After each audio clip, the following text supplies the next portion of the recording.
Hi everybody and welcome back to Tony and the Tiki Bar, where today we're going to make yet another drink from the book Smuggler's Cove.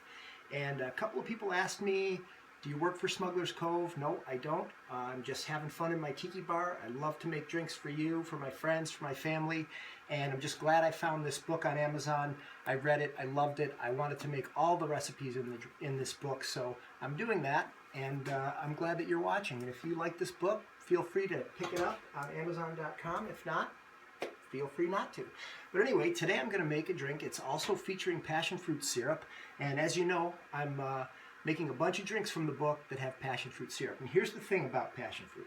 So if you make it, it's in the Smuggler's Cove book. The recipe's there for Smuggler's Cove passion fruit syrup.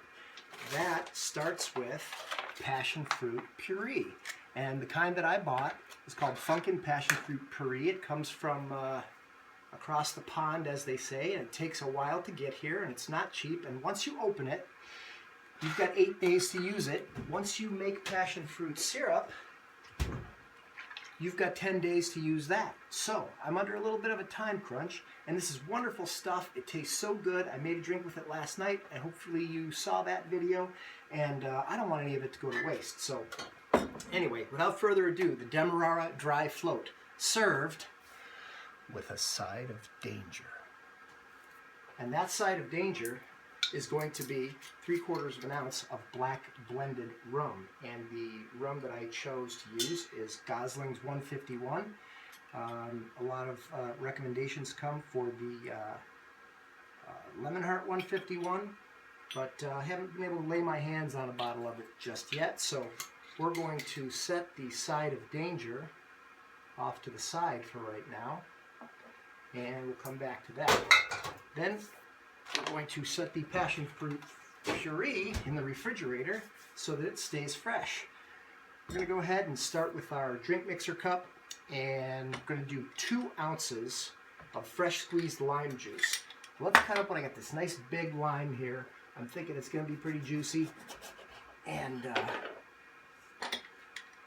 we're going to do 2 ounces of that for starters.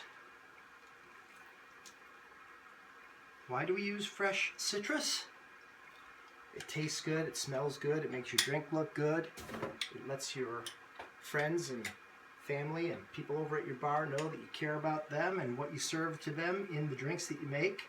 And it gives your drink a certain sparkle that you cannot get from bottled juice.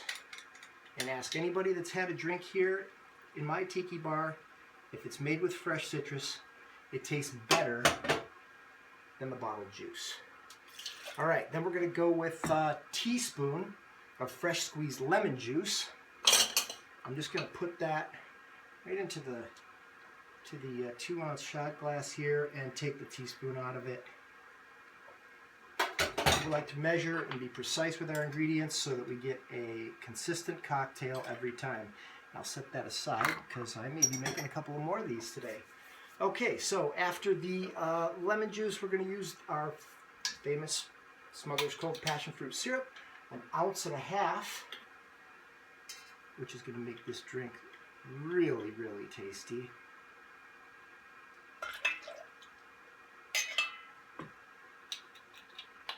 And we're going to go with a 1/4 ounce of Smuggler's Cove Demerara Syrup.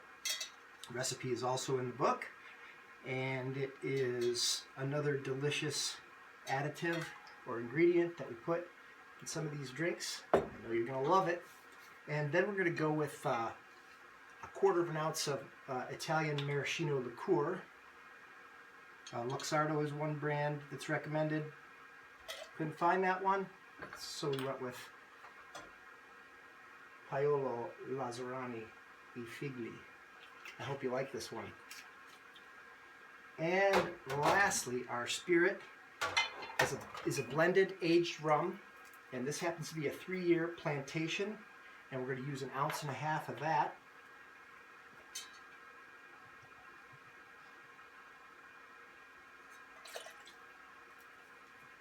Beautiful, and the aroma of this drink that's just coming off of that mixer cup is beautiful. And when we fill this cup up with some crushed ice and run it in through our drink mixer, the whole bar is going to be able to smell it and almost taste it. And hopefully you can almost taste it right now because it is going to be so good. So we're going to crush this in our Lewis ice bag with our trusty wooden mallet. Hopefully I don't knock anything over or break anything. This is also a lot of fun. It's all about the experience in the tiki bar. From start to finish, it should be fun and it should taste good.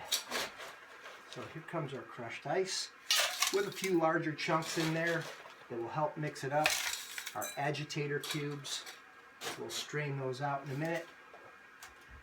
A flash blend in our drink mixer.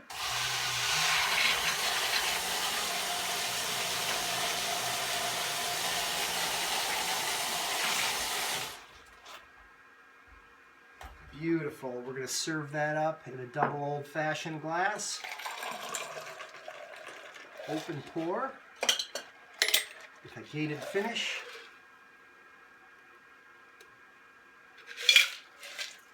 And we're going to serve that up with a side of danger. Now you can feel free to add this to your drink a little bit at a time and see how it changes the flavor of the drink as you go along, or pour it all in, or I wouldn't recommend sipping the 151, but hey, it's all up to you.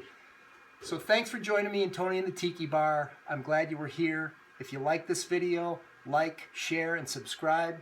If you want to hit us up on Facebook or Instagram, we'll be there with other pictures and behind-the-scenes stuff and maybe even some little incentives for you to watch.